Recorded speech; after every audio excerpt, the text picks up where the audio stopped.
Main card, folks. 5 fights on the main card. Let's get to them. In the featherweight division, we have a guy that used to be considered a top contender in Erik Koch. I believe he's down to number 8 ranked by the UFC anyways, taking on Dustin Poirier. Erik Koch, 13-2 in his pro career, 2-1 in the UFC, was TKO'd in his last fight by Ricardo Lamas, who has now seemingly taken Koch's spot towards the top of those rankings.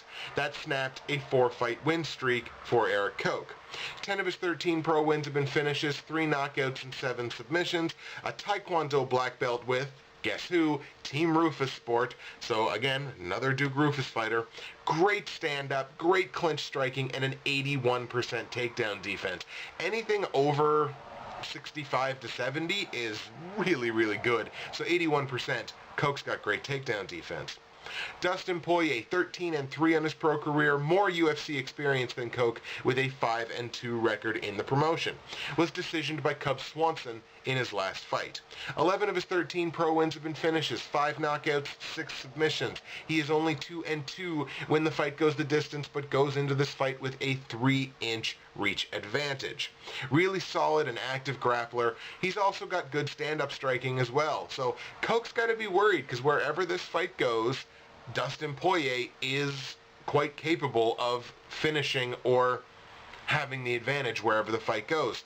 I think I just gotta like Erik Koch here. Yeah, he got TKO'd by Ricardo Lamas, but Ricardo Lamas is a really underrated fighter who not a lot of people were talking about until he TKO'd Erik Koch.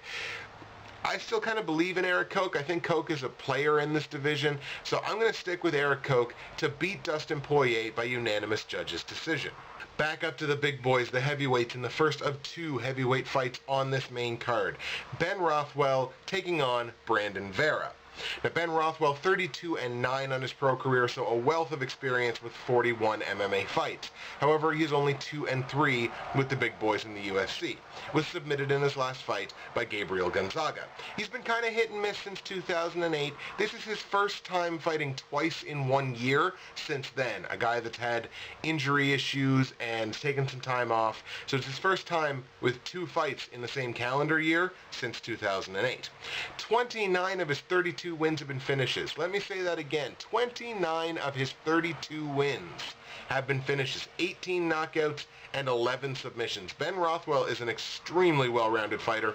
He's got no real submissions since 2007. He's got one that was a submission due to elbow strikes. So yeah, it's a submission, but doesn't really count in terms of grappling anyways. 3-3 when the fight goes the distance. We know Ben Rothwell, very heavy-handed, got really good ground and pound. Like a lot of heavyweights, but Ben Rothwell's is particularly good. Brandon Vera, 12-6-1 on his pro career, 8-6-1 in the UFC, so all but his first 4 fights taking place in the big promotion. He was TKO'd in his last fight by Shogun Mauricio Hua. 7 of his 12 pro wins have been knockouts, so Vera is heavy-handed, but he does not have any knockouts since 2009. He has also been KO'd in half of his losses, 3 of 6.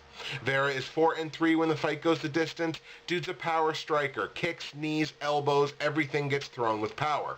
Really, really good clinch striking as well. Vera's only got about a 60% takedown defense. Walks into this fight with a 3-inch disadvantage in the reach. So Rothwell has got an extra 3 inches of reach. I think that's what's going to play the biggest part here.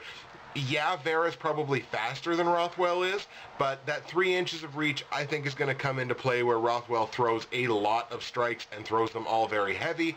I'm going to take Rothwell to beat Brandon Vera by way of second round knockout or TKO.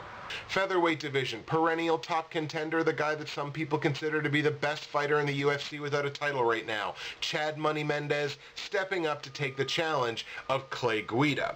Chad Mendes, 14-1 on his pro career, 5-1 in the UFC. Currently riding a 3-knockout win streak over Darren Elkins, Yautsin Meza, and Cody McKenzie. 7-0, undefeated when the fight goes all 3 rounds. Of course, Div 1 wrestler, Team Alpha Male, you know this already. You know the MO of Team Alpha Male, guillotine choke. Very powerful wrestler, very active ground game with really good ground and pound. He has also never been taken down in the UFC. That, I believe, will come into play in this fight.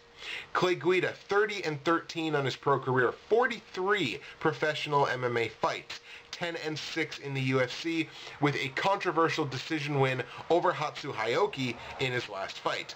10-7 when the fight goes the distance. 20 of his 30 pro wins have been finishes, 5 knockouts and 15 submissions. 6 of his 13 pro losses have been by submission, but he has not been subbed since 2009.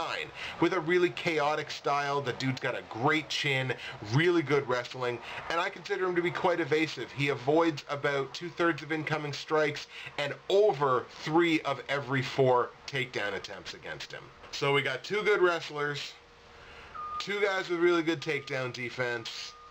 Does anyone not see this fight going to a decision? That's just my feelings on it. I think overall Chad Mendes has got a better game than Clay Guida. Clay Guida can really use this fight as an opportunity to step up and say, hey, I'm still here in this division. But I think Chad Mendes just has overall a better game. I think he grinds out a decision here. I'm going to take Chad Mendes to beat Clay Guida by unanimous judges' decision. Heavyweight fight, co-main event, the prodigal son returns. I am so looking forward to this guy's entrance. We got Josh Barnett, the Warmaster, Josh Barnett, stepping up to take on Frank Mir. We're going to start with Frank Mir, 16-7 on his pro career, all but 2 of those fights taking place in the UFC with a 14-7 record in 21 UFC fights. Was decisioned in his last fight by Daniel Cormier. 9 of his 16 pro wins have come by way of submission. He has been knocked out in 6 of his 7 losses. Has a Brazilian Jiu-Jitsu black belt as well as a black belt in Kenpo Karate. Striking from everywhere. Frank Mir's stand-up has really improved here in his last couple of fights. I can't think off the top of my head what trainers he's brought in for this, but he has definitely improved that stand-up. Very active ground game, and the great thing about Mir on the ground, he's got a unique and dangerous guard. Like, the guard that Frank Mir has is different from most every other heavyweight I've ever seen. The guard's just different, and it's very dangerous. He uses it very well. Josh Barnett, a veteran of 38 professional fights with a 32-6 record, 4-1 in the UFC. He subbed Nandor Gelmino, which is a fucking awesome name. So he subbed Nandor last in Strikeforce, his last fight with that promotion. 27 of his 32 wins have been finishes, 8 knockouts, 19 submissions. 4-3 when the fight goes the distance. Josh Barnett, a great catch wrestler, has scored at least 1 takedown in 6 of his last 7 fights since 2008. The only fight where he did not score a takedown was also against Daniel Cormier.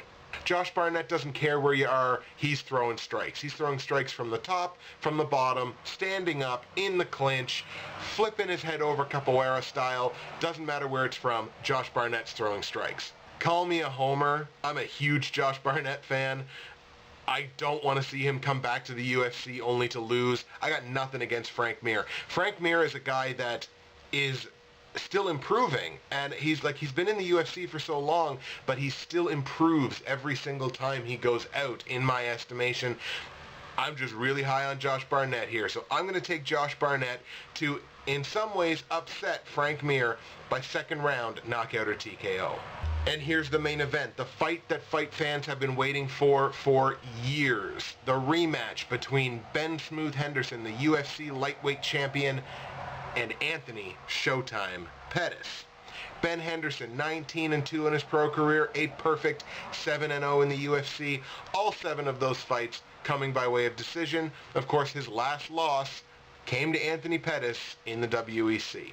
Overall, Henderson is 9-1 when the fight goes the distance. Very good record. Lots of takedown attempts. Extremely active when the fight hits the ground, either way, offensive or defensive.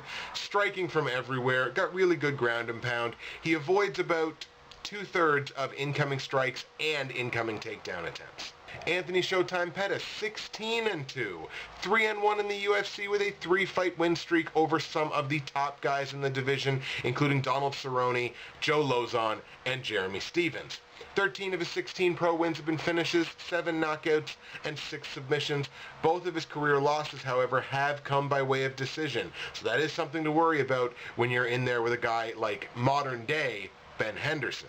Extremely well-rounded is Anthony Pettis. Elements in his fight game of Taekwondo, Capoeira, Muay Thai, boxing, and Brazilian Jiu-Jitsu, and he's so creative in the strike game. Like, he's thrown Capoeira kicks. He's just done, just flipping and spinning shit, jumping off the cage to throw knees and punches and everything. So he's just one of the most creative fighters that I maybe have ever seen. What this comes down to is modern-day Ben Henderson versus Anthony Pettis. This is not WEC Ben Henderson against Anthony Pettis. Ben Henderson has been so dominant in the UFC that, to be perfectly honest, I need to see him lose in the UFC to go against him. The guys that he's beaten in the UFC, including taking the title and defending the title, has just been phenomenal. I have to go with Benson Henderson here. It's not that I don't think Anthony Pettis is a great fighter, because I do. To be perfectly honest, I think this fight is a coin flip. But what it comes down to is, I've seen Anthony Pettis lose in the UFC, whether you agreed with that loss or not. I have not seen Ben Henderson lose in the UFC. So I gotta stick with Ben Henderson. I'll take him to beat Anthony Pettis in a 5-round unanimous decision. Those are the fight picks, folks. Damn, it feels good to be a gangster. Let's go over them with you. Middleweight division, I have Magnus Sedenblad with a 3rd-round knockout or TKO victory over Jared Hammond. Lightweight division, I have Ryan Couture decisioning Al Iaquinta. Heavyweight division, I flip-flopped. I have Nikita Krylov knocking out or TKOing Soa Palele in the 2nd round. Bantamweight division, I have Chico Camus with a unanimous judge's decision over Kyung-Ho Kang. Welterweight division, I have Hyung-Gyu Lim with a 2nd-round knockout or TKO victory over Pascal Kraus. Flyweight division, I have Tim Elliott decisioning Louis Gaudinot. And the main event of the prelim card, I have Gleason Tebow with a 1st-round submission over Jamie Varner. Moving to the main card, featherweight division, I have Erik Koch decisioning Dustin Poirier. Heavyweight division, I have Ben Rothwell with a 2nd-round knockout or TKO victory over Brandon Vera. Featherweight division, Chad Mendes grinding out a decision victory over Clay Guida. Heavyweight division, I have Josh Barnett returning to the UFC triumphantly with a 2nd-round knockout or TKO victory over Frank Mir. And in the main event, lightweight title, I have Ben Henderson retaining the title in a 5-round decision victory over Anthony Pettis. Those are the fight picks. Want to hear your fight picks in the comments section below. Hit me up on Twitter. Hit me up in the comments section. That's it for me. Justin, Bridgewater's Finest on YouTube, Blockbuster_guy on Twitter. Blah.